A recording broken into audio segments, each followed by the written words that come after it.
This is a message from the 1984 group. Today, you are more vulnerable than ever before. Governments of all developed countries have full control over your activities on the internet. They will stop at nothing. Hardware patches on networking devices, forced and illegal cooperation with IT companies, surveillance and collection of private data. All your weaknesses and preferences are known.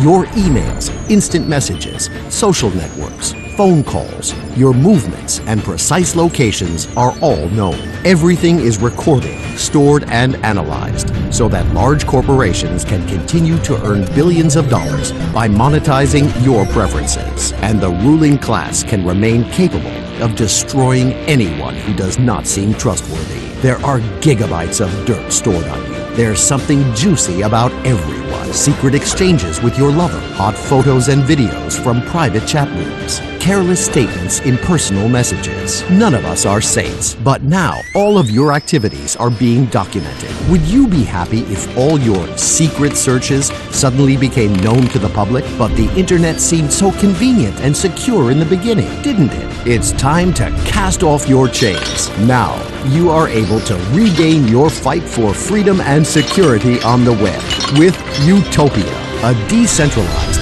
P2P network built by real crypto anarchists. A decentralized network cannot be controlled, which makes it very powerful. With Utopia, you get a secure messenger, secure email, and a network for secure storage and transfer of files. An encrypted message cannot be intercepted and read. It cannot be traced back to its destination. Both the sender and the recipient of the message remain completely anonymous, their identities fully protected. Freedom is not given, it has to be taken. Together, we will restore our basic human rights.